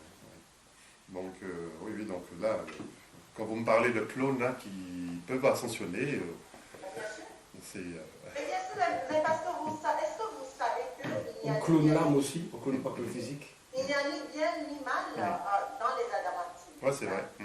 Donc, un clone, donc si on fait un être qui est clone, avec l'évolution, il prend une conscience. C'est-à-dire qu'il y a toujours des consciences, donc des êtres qui sont là et qui ont besoin de corps. Oui, c'est ça, oui. Voilà, Mais seulement dans ma mentalité de scientifique. Voilà, Un clone, c'est une copie, quoi, c'est ça, normalement.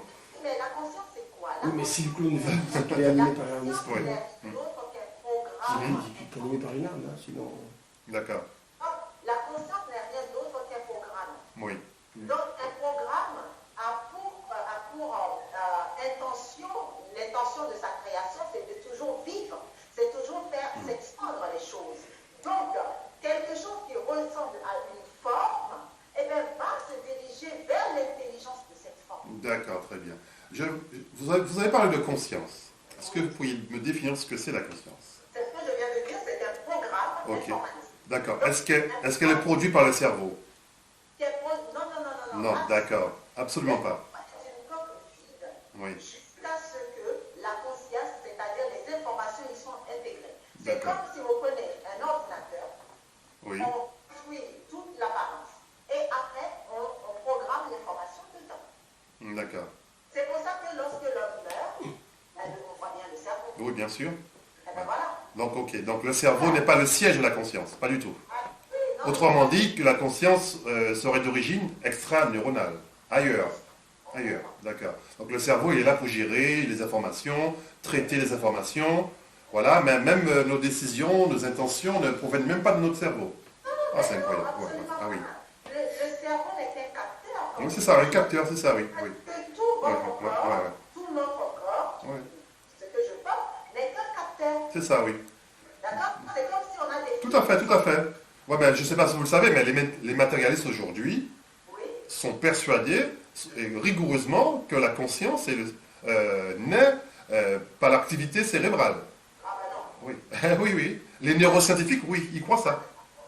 Absolument. Si vous allez voir un neurologue, ils sont tous persuadés que la conscience et le cerveau est le siège de la conscience. Absolument pas. Ben, non, je suis d'accord avec vous. Je suis entièrement d'accord avec vous. Et je vais vous donner une preuve tangible.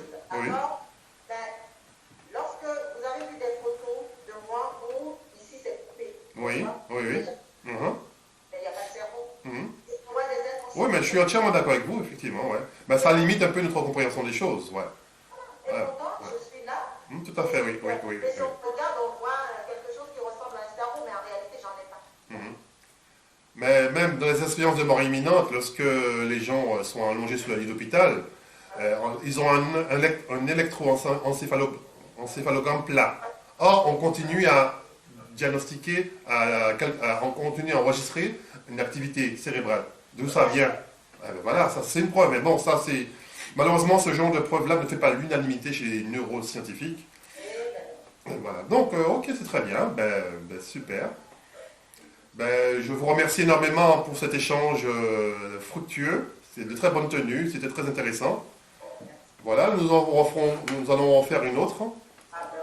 Je vous remercie encore une fois et puis je vous dis à très bientôt. Aksana. Oui, j'arrive. J'arrive, j'y tiens. Absolument. Notre prochain disciple, notre prochain enfant solaire. Lui, il est déjà, ça se voit. Je vous dis à très bientôt. Au revoir, merci. Donc, Jérémy, si jamais vous voulez faire le stage, Oui, bien sûr que oui. vous pouvez. Oui, mais je vais attendre que le soleil revienne. Je vais attendre que le soleil revienne. J'ai pas envie de tomber malade à nouveau. C'est pas de problème. Il y a pas de problème. Est-ce que je pourrais venir aussi? Oui, bien sûr, il faut la demander. Bien sûr, il y a un problème. Merci. Au revoir. Merci à vous, Arsana.